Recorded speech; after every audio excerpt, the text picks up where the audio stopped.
عصوم حيكمل معانا ان شاء الله من الباك ستيج، لكن معاه الان ابن اليمن شهاب الشعراني. حنشوف عصوم وشهاب بعد هذا التقرير عن شهاب. يلا معانا.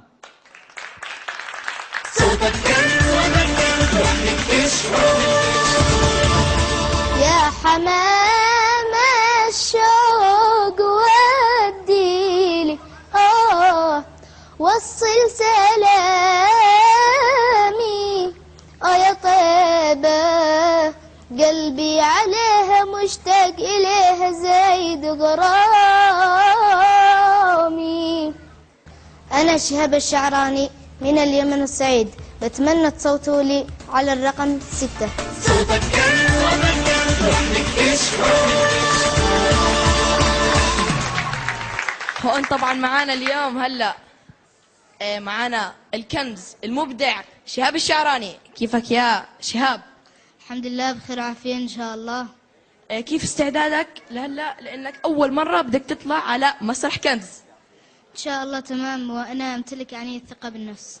واثق من نفسك كثير؟ إن شاء الله. اكيد أكيد. الله يوفقك يا شهاب. تفضل معي.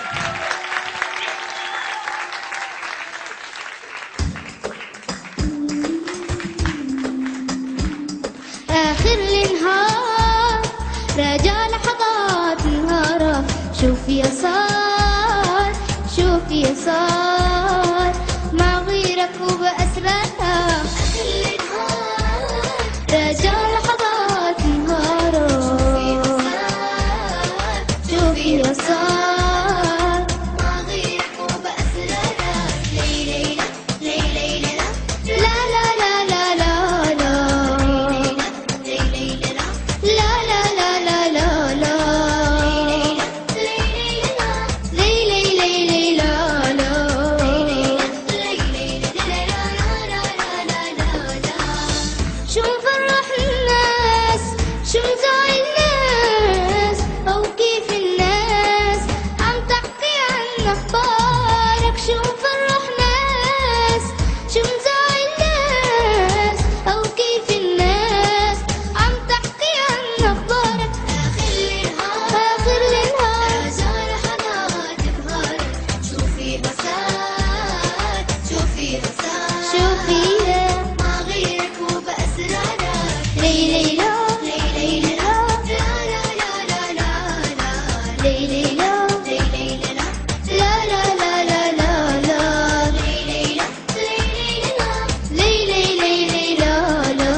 شهاب يا أحلى شاب حباب، تحية كبيرة لشهاب الشعراني من اليمن.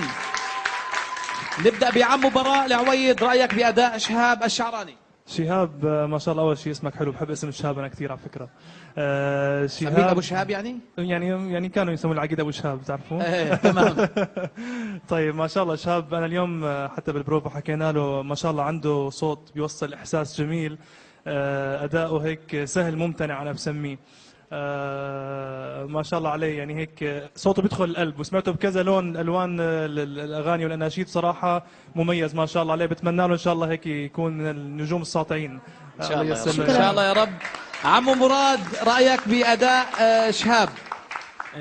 شهاب ما شاء الله عليه، أدى بتمكن، صفاء صوته جميل ورائع جدا.